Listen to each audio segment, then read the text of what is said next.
Hello friends, આપણી YouTube channel game જિંદગી સાયકોલોજીમાં આપ સૌનું હાર્દિક સ્વાગત છે। આજના વિડીયોમાં આપણે probation officer, GSET, TET, TAT અને પીએસઆઈ માટે મનોવિજ્ઞાનના જે અગત્યના પ્રશ્ન પૂછાય છે તેની ચર્ચા કરીશું। તો આ પ્રશ્ન જીસીઆરથી કે પરીક્ષામાં સીધા પ્રશ્ન પૂછાય છે તો એની ચર્ચા કરીશું। આ વિડીયો નંબર 4 છે। જો તમે અગાઉના વિડીયો ન જોયા હોય તો પ્લેલિસ્ટમાંથી તમે અગાઉના વિડીયો જોઈ શકો છો। એ ઉપરાંત પ્રોબેશન માટે જે હાલમાં નવો સિલેબસ જાહેર કરવામાં આવ્યો છે એ અંતર્ગત આપણે સિલેબસને ધ્યાનમાં રાખીને અગત્યના જે એમસીક્યુ છે જે પરીક્ષામાં પૂછાઈ શકે એવાની પણ ચર્ચા કરી છે। તે ઉપરાંત સિલેબસને ધ્યાનમાં રાખીને થિયરી બેઝ વિડીયો પણ બનાવ્યા છે, એટલે તમે એ અગાઉના વિડીયો ન જોયા હોય તો જોઈ લેવા વિનંતી। આજનો વિડીયો પ્રોબેશન ઓફિસર જીસેટ કે જે વિદ્યાર્થીઓનું મનોવિજ્ઞાન છે એવા વિદ્યાર્થીઓ માટે જીસેટ અને યુજીસી નેટ માટે પણ અગત્યનો સાબિત થઈ શકે છે। તો સૌપ્રથમ પ્રશ્ન છે, આપણા પૂર્વજો પાસેથી મળેલા શારીરિક અને મનોવૈજ્ઞાનિક લક્ષણોના અભ્યાસને શું કહેવામાં આવે છે? એટલે કે આપણને જે વારસો મળેલો છે તો એ આપણા પૂર્વજો પાસેથી આપણને વારસો મળે છે, એટલે કે માતા પિતા પાસેથી મળે છે। તો એ આપણા પૂર્વજો પાસેથી મળેલા શારીરિક અને મનોવૈજ્ઞાનિક લક્ષણોના અભ્યાસને શું કહેવામાં આવે છે? ઓપ્શન એ ધ્રુવશાસ્ત્ર, ઓપ્શન બી પ્રજોત્પત્તિ શાસ્ત્ર, ઓપ્શન સી મનોવિજ્ઞાન અને ઓપ્શન ડી જીવશાસ્ત્ર। તો સાચો જવાબ આવે છે પ્રજોત્પત્તિ શાસ્ત્ર કહેવામાં આવે છે, એટલે કે આપણને જે ગુણ જે વારસો મળે છે તો એ આપણા પૂર્વજો પાસેથી મળે છે, તો એને પ્રજોત્પત્તિ શાસ્ત્ર તરીકે ઓળખવામાં આવે છે। તો સાચો જવાબ છે ઓપ્શન બી। ત્યાર પછીનો અગત્યનો પ્રશ્ન છે, ઘણી બધી વખત પરીક્ષામાં પૂછાઈ ગયેલો પ્રશ્ન છે, ગર્ભાધાન સમયે રંગસૂત્રોની કેટલી જોડી હોય છે? તો અગત્યનો પ્રશ્ન છે, અહીંયા કન્ફ્યુઝન થઈ શકે છે, એ પણ આપણે જોઈ લઈએ કે કઈ રીતે કન્ફ્યુઝન થઈ શકે। તો ગર્ભાધાન સમયે રંગસૂત્રોની કેટલી જોડી હોય છે? Option A 46, option B 22, option C 23 અને ઓપ્શન ડી 47। તો સાચો જવાબ આવે છે ઓપ્શન સી 23 જોડી હોય છે। હવે આમાં શું પૂછ્યું છે, કેટલી જોડી હોય છે? તો 23 જોડી હોય છે, એટલે કે માતા દ્વારા 23 મળે છે અને પિતા દ્વારા 23 રંગસૂત્ર મળે છે, એ રીતે 23ની જોડી હોય છે। હવે પ્રશ્ન એવો પૂછાય, ગર્ભાધાન સમયે રંગસૂત્રો કેટલી સંખ્યામાં હોય છે? તો આવશે 46। 46 કઈ રીતે?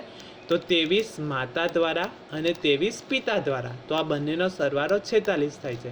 એટલે અહીંયા કન્ફ્યુઝ ન થવાનું, જ્યારે પ્રશ્ન પૂછાય ત્યારે જોઈ લેવાનું, જોડી પૂછી હોય તો 23 અને રંગસૂત્રોની સંખ્યા પૂછી હોય તો 46 આવશે।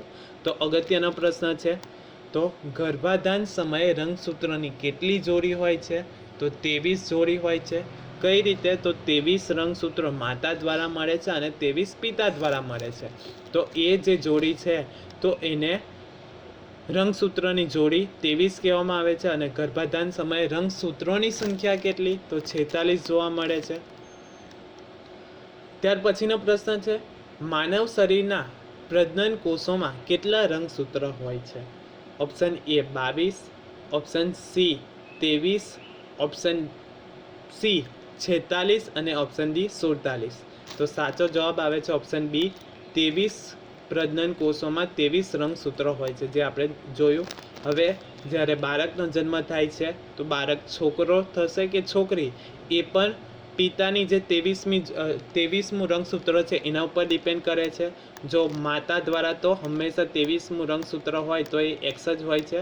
હવે પુરુષમાં એટલે કે પિતા જે હોય છે તો એમાં અંતિમ રંગસૂત્ર એક્સ પણ હોઈ શકે છે અને વાય પણ હોઈ શકે છે, એટલે કે 23મું રંગસૂત્ર જો એક્સ હોય અને પિતા દ્વારા પણ એક્સ રંગસૂત્ર હોય તો એ જન્મ થશે છોકરાનો। તો અહીંથી પણ પ્રશ્ન પૂછાય છે। હવે માતાને તો એક્સ જ હશે, અને જો એક્સ અને વાય જો થશે તો એના કારણે જે જન્મ થશે, એક્સ હશે તો છોકરી અને એક્સ વાય હશે તો છોકરાનો જન્મ થશે। તો આ અગત્યનો પ્રશ્ન છે, તો આ પણ યાદ રાખવાનો છે। ત્યાર પછીનો પ્રશ્ન છે, પુખ્ત વયની વ્યક્તિમાં મગજનું વજન કેટલું હોય છે? Option A 3.61 kilogram, option B 1.36 kilogram, option C 2.63 kilogram અને ઓપ્શન ડી 2 કિલોગ્રામ. તો અગત્યનું છે. તો સાચો જવાબ આવે છે ઓપ્શન બી 1.36 કિલોગ્રામ જેટલું પુખ્ત વયની વ્યક્તિનું વજન જોવા મળે છે. તો આ પણ યાદ રાખવાનું છે. ત્યાર પછીનો પ્રશ્ન છે જ્ઞાનેન્દ્રિયમાંથી આવેલા સાંવેદનિક સંકેતોને મગજ સુધી કોણ પહોંચાડે છે? હવે 5 જ્ઞાનેન્દ્રિય ઓલરેડી આપણે થિયરી બેઝ વિડીયો જોયો હતો, એમાં જોયું હતું. તો 5 જ્ઞાનેન્દ્રિય કઈ છે? આંખ, કાન, નાક, જીભ અને ત્વચા દ્વારા જે સંવેદન થાય છે તો એને મગજ સુધી પહોંચાડવાનું કાર્ય કોણ કરે છે? આ પણ અગત્યનો પ્રશ્ન છે કે જ્ઞાનેન્દ્રિયમાંથી આવેલા સાંવેદનિક સંકેતોને મગજ સુધી કોણ પહોંચાડે છે? ઓપ્શન એ નાનું મગજ, ઓપ્શન બી મોટું મગજ, ઓપ્શન સી થેલેમસ અને ઓપ્શન ડી સીમાવર્તી તંત્ર. તો સાચો જવાબ આવે છે ઓપ્શન સી થેલેમસ જે છે તો એ જ્ઞાનેન્દ્રિય એટલે કે આંખ, કાન, નાક, જીભ દ્વારા સંવેદન થશે અને એને મગજ સુધી પહોંચાડવાનું કાર્ય થેલેમસ દ્વારા કરવામાં આવે છે. તો આ પણ અગત્યનું છે. ત્યાર પછીનો પ્રશ્ન છે અંતઃસ્ત્રાવી ગ્રંથિઓનું નિયમન કોના દ્વારા થાય છે? હવે ગ્રંથિઓ જે સ્ત્રાવ થાય છે તો બહિસ્ત્રાવી ગ્રંથિ અને અંતઃસ્ત્રાવી ગ્રંથિ. તો અંતઃસ્ત્રાવી ગ્રંથિ કોને કહેવામાં આવે? તો એવો સ્ત્રાવ કે સીધો અંતઃસ્ત્રાવી ગ્રંથિ એટલે કે એવો સ્ત્રાવ જે અલગ અલગ ગ્રંથિમાંથી થાય છે અને સીધો લોહીમાં ભળી જાય છે તો એને શું કહેવામાં આવે છે? અંતઃસ્ત્રાવી ગ્રંથિ કહેવામાં આવે છે. તો option A thalamus, option B hypothalamus, option C કરોડરજ્જુ અને ઓપ્શન ડી મગજસ્કંદ. તો સાચો જવાબ આવે છે ઓપ્શન ડી હાઇપોથેલેમસ દ્વારા અલગ અલગ અંતઃસ્ત્રાવી ગ્રંથિઓનું નિયમન થાય છે. તો આ અગત્યનો પ્રશ્ન છે. અંતઃસ્ત્રાવી ગ્રંથિનું નિયમન કોના દ્વારા થાય છે? તો હાઇપોથેલેમસ દ્વારા અલગ અલગ અંતઃસ્ત્રાવી ગ્રંથિઓનું નિયમન થાય છે. હવે હાઇપોથેલેમસનું બીજું કાર્ય ઘણી બધી વખત યુજીસી નેટ અને જીસેટમાં પૂછાય છે. તો ભૂખ, તરસ, જાતીયતાનું નિયમન કોના દ્વારા થાય છે? તો હાઇપોથેલેમસ દ્વારા થાય છે. તો આ પણ યાદ રાખવાનું છે. ભૂખ, તરસ અને જાતીયતાનું નિયમન કોના દ્વારા કરવામાં આવે છે? તો હાઇપોથેલેમસ દ્વારા એનું નિયમન થાય છે. તો આ પણ યાદ રાખવાનું છે. અંતઃસ્ત્રાવી ગ્રંથિઓનું નિયમન કોના દ્વારા થાય? હાઇપોથેલેમસ દ્વારા. હાઇપોથેલેમસનું બીજું કાર્ય શું છે? તો ભૂખ, તરસ અને જાતીયતાનું નિયમન કરવાનું કાર્ય પણ હાઇપોથેલેમસનું છે. તો આ પણ અગત્યનું છે. ત્યાર પછીનો પ્રશ્ન છે વાણી અને શ્રવણ પ્રતિક્રિયાનું નિયંત્રણ મગજના કયા ખંડમાં થાય છે? તો આ પણ અગત્યનો પ્રશ્ન છે કે આપણા વાણી અને શ્રવણની પ્રક્રિયાનું નિયંત્રણ મગજના કયા ખંડમાં થાય છે? ઓપ્શન એ અગ્રખંડ, ઓપ્શન બી પશ્વખંડ, ઓપ્શન સી નિમ્નખંડ અને ઓપ્શન ડી મધ્યખંડ. તો અગત્યનો પ્રશ્ન છે. તો સાચો જવાબ આવે છે નિમ્નખંડમાં વાણી અને શ્રવણ પ્રતિક્રિયાનું નિયંત્રણ થાય છે. હવે અહીંથી બીજો પ્રશ્ન પૂછાઈ શકે મગજ કેટલા ખંડમાં વહેંચાયેલું છે? તો અગત્યનો છે. તો મગજ મુખ્યત્વે 4 ખંડમાં વહેંચાયેલું છે. કયા ખંડ? તો અગ્રખંડ, મધ્યખંડ, પશ્વખંડ અને નિમ્નખંડ. તો આ યાદ રાખવાનું છે. ઓપ્શનમાં જ આપેલું છે. સૌપ્રથમ આવશે અગ્રખંડ, ત્યારબાદ આવશે મધ્યખંડ, ત્યારબાદ આવશે પશ્વખંડ અને ચોથો જે ભાગ છે એને નિમ્નખંડ કહેવામાં આવે છે. તો આ પણ યાદ રાખવાનું છે. મગજને કેટલા ખંડમાં વહેંચવામાં આવે છે? તો 4. કયા? તો ક્રમમાં એ પૂછાઈ શકે. તો સૌપ્રથમ આવશે અગ્રખંડ, પછી મધ્યખંડ, પછી પશ્વખંડ અને અંતિમ છે નિમ્નખંડ. તો આ યાદ રાખવાનું છે. ત્યાર પછીનો પ્રશ્ન છે મગજનો કયો ભાગ સ્મૃતિમાં મહત્વનો ભાગ ભજવે છે? એટલે કે આપણે યાદ રાખીએ છીએ તો એમાં મગજનો કયો ભાગ અગત્યનો ભાગ ભજવે છે? Option A hippocampus, option B amygdala, option C thalamus અને ઓપ્શન ડી હાઇપોથેલેમસ.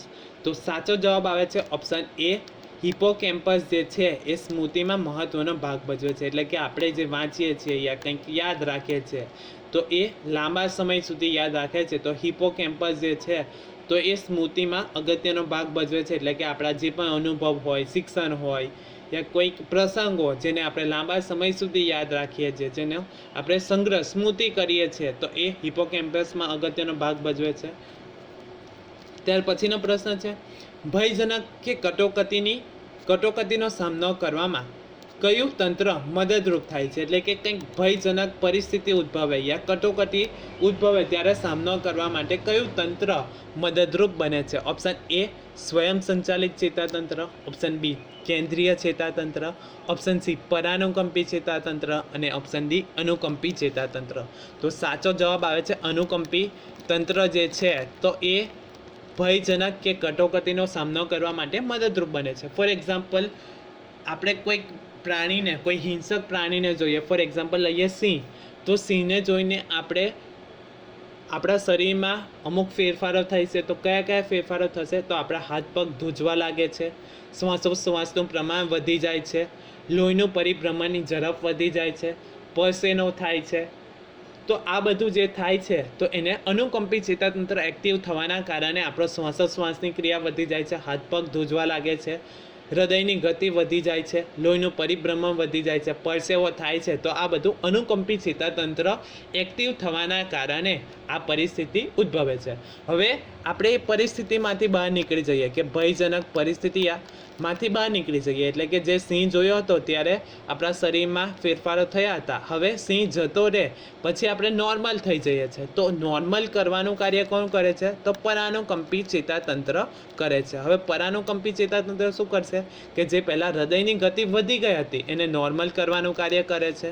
ત્યારબાદ જે લોહીનું પરિભ્રમણની ગતિ વધી ગઈ હતી એને નોર્મલ કરવાનું કાર્ય કરે છે. હૃદયની ગતિ જે વધી ગઈ હતી તો એને નોર્મલ કરે છે. જે પસીનો થતો હતો તો એને નોર્મલ કરવાનું કાર્ય કરે છે.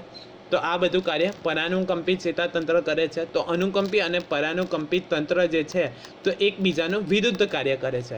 એટલે કે અનુકંપી તંત્ર જે છે તો એ વધારવાનું કાર્ય કરે છે, શ્વાસોશ્વાસનું પ્રમાણ વધી જાય છે, લોહીનું પરિભ્રમણ વધી જાય છે, પરસેનો થવા લાગે છે, શરીરના અંગો ધ્રુજવા લાગે છે. તો એ બધું અનુકંપી કરે છે. હવે પરાનુકંપી એને નોર્મલ કરવાનું કાર્ય કોણ કરે છે? તો પરાનુકંપી તંત્ર કરે છે. ત્યારબાદ છે સ્વયં સંચાલિત ચેતાતંત્ર, કે જેના ઉપર આપણું કોઈ નિયંત્રણ નથી. હૃદયની ગતિ યા હૃદય જે ધબકે છે તો એને આપણે કંટ્રોલ નથી કરી શકતા, તો એ સ્વયં સંચાલિત ચેતાતંત્ર છે. પરસેવો છે, લોહીનું પરિભ્રમણ થાય છે, કે જેના ઉપર આપણે નિયંત્રણ નથી કરી શકતા, તો એને સ્વયં સંચાલિત ચેતાતંત્ર કહેવામાં આવે છે.